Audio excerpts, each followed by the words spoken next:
Cross, Morgan and Tapscott on the front row of the grid. Super Retro final is underway. Great start as always then from John Cross in the Stratos. Down towards the first corner, Steve Cousins is left standing on the grid, but it is Cross from Morgan, from Alan Tapscott then as we come through turn number 2. And brilliant drive there for Ray Morgan coming out of turn 2. He's going to be really close. In fact, he's alongside John Cross coming into the chicane. There's contact between the two. Bish, bash, boff, and off goes John Cross after contact then with Ray Morgan. So those two coming to blows, and John Cross, the driver who has been so strong in 2022, is facing the wrong way, and it's going to be very unlikely that he'll take a repeat of his win from round 6 here yesterday, because it's Alan Tapscott from Ray Morgan from Nigel Davey, and then Dave Ewan, who is back in the championship here this year.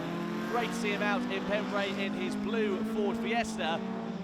Goodness me, what a start to the race we have had then. So it is now Alan Tapscott who's got pressure on him, because Ray Morgan is bearing down and closing that gap.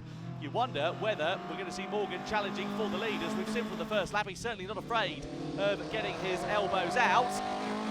Let's see what it's like coming through the gravel.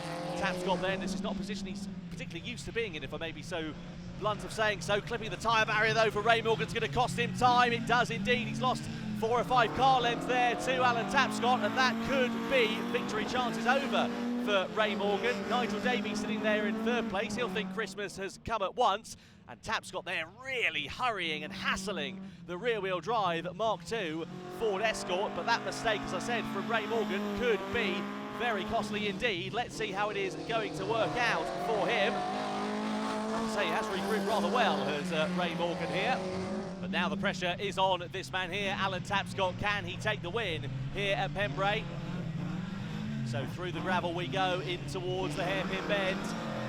Tighter line there from Ray Morgan. Is that going to allow him to get good drive coming out of the corner? He certainly has closed the gap down to Tapscott from what it was last time around. And this is getting very hair-raising at the front of this race. You think it's a matter of when and not if we're going to see Ray Morgan beginning to pounce. Seems to be able to get the car into the corner a little bit tighter than Tapscott. You can see there, especially through the gravel section, he closes right up on the entry of the corner, but the rear-wheel drive Mark II just helping him coming out of that hairpin as we come in towards the latter part of this one, then coming towards the business end of this race. And Ray, despite closing up, just doesn't have enough in his locker at the moment to overhaul Alan Tapscott. I have to say, Tapscott is driving supremely well to deal with the pressure from behind. And we're now then on the final lap, and there's only a handful of corners from home separating Tapscott from the win here for the round 7 final. Ray Morgan, despite having that good pace underneath him, hasn't quite had what it takes to mount a serious challenge on the back of Tapscott. And likewise, Tapscott's driven supremely well since he got himself into the lead of the race on the opening lap. So through the final series of corners we go. Tapscott is going to take the win here in the Super Retro final, and Ray Morgan out really wide through the last corner, clipping the grass as he comes across the line in 2nd.